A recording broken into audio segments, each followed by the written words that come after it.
Hi all வாங்க ஆடிப்பெருக்கு. இப்போ time வந்து பார்த்தீங்கன்னா 12:25 ஆச்சு. 1:30க்குள்ள நான் சமைச்சு முடிக்கிறேன். அதுதான் டாஸ்க்கு. காலைல கிளாஸில் இருந்தது. ஸோ அதனால லேட் ஆச்சு.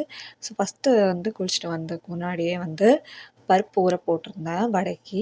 ஸோ வந்தோடனே ரைஸ் வச்சுட்டு பருப்பு வடைக்கு வடையை அரைச்சி அதில் வந்து கொஞ்சம் உப்பு பெருங்காயம் போட்டு வச்சோன்னா நல்லா கொஞ்சம் வாசனையாக இருக்கும். ஊறிட்டுருக்கும். அதுக்குள்ளே நம்ம அடுத்த வேலை பண்ணிடலாம்.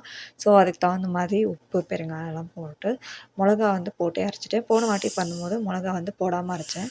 இதுக்கு நடுவில் வைபவ் வந்து கொஞ்சம் அழுதுட்டு இருந்தான் மிக்ஸி அரைச்சதுனால. ஸோ அவனை கொஞ்சம் வந்து என்டர்டெயின் பண்ணிட்டு இருந்தேன்.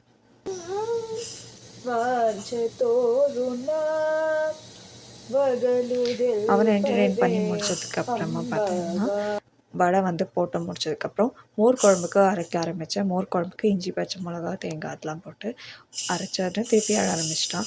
சரின்னு சொல்லிட்டு அதில் கொஞ்சம் மோர் விட்டு அழுதுனே பரவாயில்ல நமக்கு வந்து வேலை ஆகணும் இல்லையா. ஸோ அவனும் வச்சுட்டு பாட்டு போட்டு விட்டாச்சு. பாட்டு போடுன்னா அவன் கேட்டுன்னே இருப்பான். ஸோ அவன் பாட்டு கேட்குற நேரத்தில் நமக்கு சமையல் ஆகிடும். ஒரு 1/2 அவனை பாட்டு போட்டு விட்டால் போதும், நம்ம கடகடன்னு சமைச்சிடணும். அதுக்கப்புறம் மோர் குழம்புக்கு தானொன்றும் இல்லைனால வடைய மாவே குணுக்கு மாதிரி போட்டு அதே வந்து மோர் குழம்பு போட்டாச்சு. ஸோ ஒரு சைடு வடை, ஒரு சைடு வந்து சக்கரை பொங்கலுக்கு சாதமும் பருப்பு ஒரு இதில் வச்சுருந்தேன். அதுக்கப்புறம் வைப்பாவுக்கு லஞ்ச், அப்புறம் பார்த்திங்கன்னா லெமன் ரைஸ். இதெல்லாம் பண்ணி முடிக்கிறதுக்கு கரெக்டாக 1:25 ஷார்ப்பாக முடிச்சிட்டேன். அப்புறம் நெய்வேத்தியம் பண்ணி ஹஸ்பண்டுக்கு லஞ்சு கொடுத்தாச்சு. நெக்ஸ்ட் வீடியோவில் பார்க்கலாம். பாய்.